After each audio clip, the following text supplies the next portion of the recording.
I rise today to discuss the nomination of Scott Pruitt, and I understand when we hit high noon, there will be time for a prayer, and you tell me, and we'll yield back and get this done.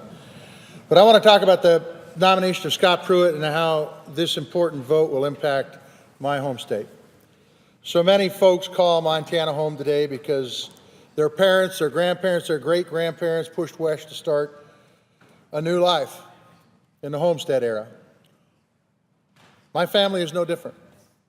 I'm proud that my wife, and honored that my wife and I are still able to farm the land that my grandparents homesteaded over a century ago. And I know that it does not matter if you're growing alfalfa or winter wheat or spring wheat or safflower or garbanzo beans. I know it doesn't matter if you're raising cattle or sheep or hogs. You have to have access to clean water or you cannot succeed in agriculture. In Montana, agriculture is the #1 industry.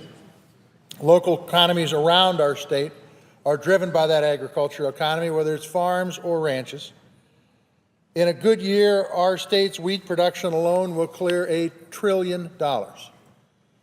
This production not only helps create jobs in farms and ranches, but it boasts a bottom line at the local grocery store, the hardware store, local construction crews keep busy. Agriculture is the backbone of Montana's economy, but it's not the only industry in Montana that relies on clean air and clean water. Montana's outdoor economy is growing rapidly every year.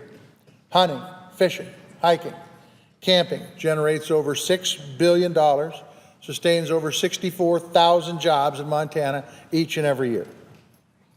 More folks are visiting Glacier and Yellowstone Park every summer, and when they visit, these folks spend millions of dollars in communities outside the parks. Communities like Gardner and Livingston, Coram, Columbia Falls constantly have packed restaurants and bars and hotels thanks to our clean water and our clean air. Folks are flocking to Montana because of those assets. Montanans value clean air and water. Folks are coming to Montana from all over this country because of our clean air and our clean water and the habitat that provides. Not only Montanans, but this entire country respects clean air and clean water. In fact, in Montana, it is our Montana's Constitution that says we value clean air and clean water.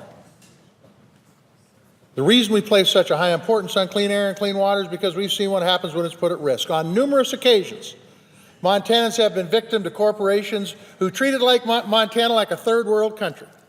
They reaped the value of our natural resources, and then they left the American taxpayer to clean up the mess. Folks like the Anaconda Company, W.R. Grace, Glencore, just to name a few. Now I'm telling you, they left a mess. It wasn't the EPA that left that mess. It was these corporations. And it is the EPA's job to make sure that they clean up this mess, not at the pocketbook of the American taxpayer. These folks, these corporations, have put our clean air and clean water at risk. Not only did it contaminate the land, they contaminated our local economies. One of the largest Superfund sites in this country is in Butte, Montana. It took 16 years, nearly $150 million to clean up just a portion, just a small portion of what the Anaconda Company left behind after mining copper in southwest Montana. In Libby, hundreds of people have died. Over 1,000 people are ill because of asbestosis due to asbestos exposure. Even though the local vermiculite mine, closed in 1990, folks are still getting sick due to asbestos-related diseases. And for years I've been fighting alongside the folks in Columbia Falls, Montana, to hold Glencore accountable to that community for the cyanide and arsenic that they left abandoned on the banks of the Flathead River near the gateway of Glacier National Park. Companies that put our clean water at risk cannot be trusted because they never stick around to clean up the mess that they've made. We've seen it firsthand. And that is why we need an EPA administrator who's going to side with the American taxpayer, with local economies, with local families, and hold the polluters and contaminators accountable for their short-sighted actions. It is for these reasons that I cannot support Scott Pruitt's nomination for administrator of the EPA. Throughout his career, He has consistently sided with the big polluters over the local businesses and the local families. I am not convinced that Mr. Pruitt understands the critical role that clean air and clean water plays in agriculture and our outdoor economies. And in my conversations with Mr. Pruitt, I received no assurances that he will be a champion for Montana's family farmers, ranchers, or those who love to hunt, fish, and hike in Big Sky country. Mr. Pruitt has endorsed policies that will put Montana jobs at risk and will put our outdoor heritage on the ropes. And just don't take my word for it. Thousands of Montanans have contacted my office regarding Mr. Pruitt's nomination. Caitlin from Libby wrote me, no community understands the grave impact lack of regulation or failure to enforce environmental regulations can have on a community like Libby. 400 people died in Libby because of W.R. Grace mine vermiculite that was contaminated with asbestos. These people died when they were just doing their job.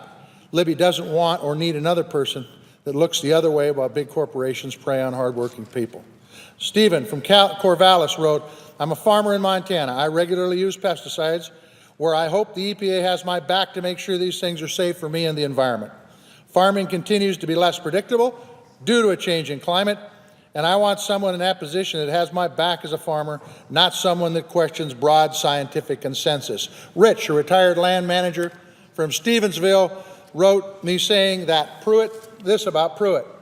He is not fit to be leading an agency responsible for protecting wildlife, clean water, clean air, and leading the charge of addressing climate change. Pruitt is anti-science, routinely disregarding well-established studies involving climate change. I recently retired. The thought of the possible damage and undoing of what I've lived and worked for over my entire life by this man is disheartening to say the least. Look, folks, the Earth's climate is a-changing. There's no ifs, ands, or buts about that. If we want to be able to continue to take our fly rod and go fishing down those rivers, you've got to have somebody in the EPA that will ensure that we have clean water and clean air. I'm going to tell you something that happened in Montana for the first time this year. The Yellowstone River closed. The bottom reason for it is the water warmed that much. If you're going to have good habitat for fisheries, if you're going to have good habitat for elk and big game hunting, if you're going to be able to go up in the mountains and hike and fish and bike and do the things that we do in Montana, you've got to have somebody in the EPA that makes a difference. What we do today will not be felt today. It will be felt tomorrow. And that is why today we need a man in the position of EPA that will fight for clean water and clean air. It is critical to our survival. No ifs, ands, or buts about it. Stephen, Caitlin, and Rich are right. We need folks in the administration who will stand up and understand the value of clean air and clean water. Unfortunately, the president has nominated someone who can't deliver. And therefore, I will oppose Mr. Pruitt's nomination and urge my colleagues to do the same. I yield the floor, Madam President.